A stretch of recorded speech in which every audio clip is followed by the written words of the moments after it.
स्वागत है आपका फास्ट ट्रैक इन्फो पर, जहां देश और दुनिया की टॉप 10 बड़ी खबर मिलेगी सबसे पहले और सबसे तेज राजनीति, खेल, बॉलीवुड और वायरल अपडेट सब एक ही जगह सिर्फ आपके लिए फास्ट ट्रैक इन्फो पर। तो चलिए ज्यादा देर न करते हुए शुरू करते हैं।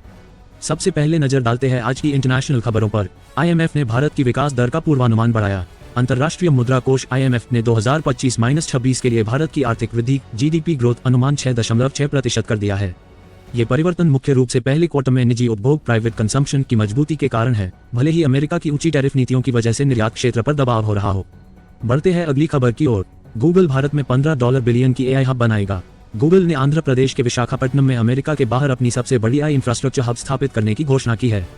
इस निवेश में गीगावाट स्तर की रिसोर्सेज शामिल होंगी, जिससे देश में तकनीकी और डिजिटल पारिस्थितिकी तंत्र को बड़ा झटका मिलेगा। बढ़ते हैं अगली खबर की ओर। तेल की कीमतों में गिरावट, आपूर्ति अधिशेष का डर।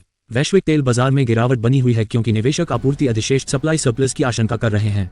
ओपेक जोड़ और अन्य उत्पादकों की उत्पादन वृद्धि तथा अमेरिका चीन व्यापार तनावों ने बाजार को दबाव में रखा है। तो दोस्तों, ये थी आज की इंटरनेशनल खबरें। इनमें से आपको कौन सी खबर महत्वपूर्ण लगी, हमें कमेंट में बताएं। तो चलिए एक नजर डालते हैं राजनीति से जुड़े हुए खबरों की ओर।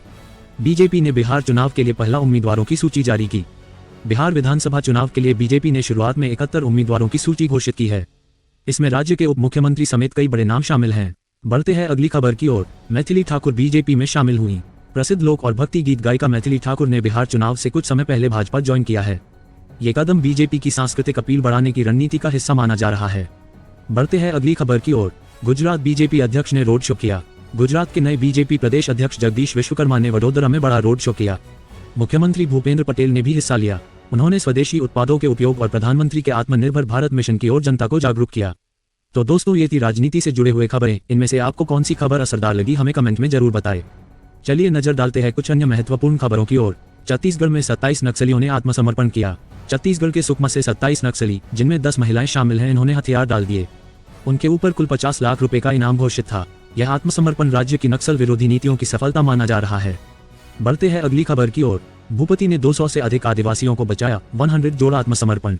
माओवादी नेता भूपति ने शांति की पहल की, जिसके कारण लगभग 200 आदिवासी लड़ाई से बच पाए और 100 से ज्यादा लड़ाके आत्मसमर्पण करने को तैयार हुए। ये छत्तीसगढ़ बस्तर क्षेत्र में तनाव को कम करने की दिशा में कदम माना जा रहा है। बढ़ते हैं अगली खबर की ओर। छत्तीसगढ़ के परा आचा तोमन कुमार की कहानी। बलोद जिले के रहने वाले तोमन कुमार, जो एक IED विस्फोट में एक पैर खो बैठे थे, अब पैराशूट तीरंदाजी परा आर्चरी में सफलता पा रहे हैं। उन्होंने 2025 विश्व कप में स्वर्ण जीतकर ओलंपिक क्वालिफाई करने की ओर कदम बढ़ाया है। बढ़ते हैं अगली खबर की ओर। बस्तर जंगलों में बड़ी मात्रा में विस्फोटक बरामद। सुरक्षा बलों ने बस्तर जंगलों में ग्रेनेड बनाने की सामग्री और भारी विस्फोटक जब्त किए हैं। ये बड़ी कामयाबी मानी जा रही है क्योंकि इससे माओवादी गतिविधियों को झटका लगेगा। तो दोस्तों, ये थी आज की टॉप 10 खबरें। फटाफट अगर आपको जानकारी अच्छी लगी हो तो लाइक करें और आगे इसी तरह की जानकारी के लिए चैनल को सब्सक्राइब करें।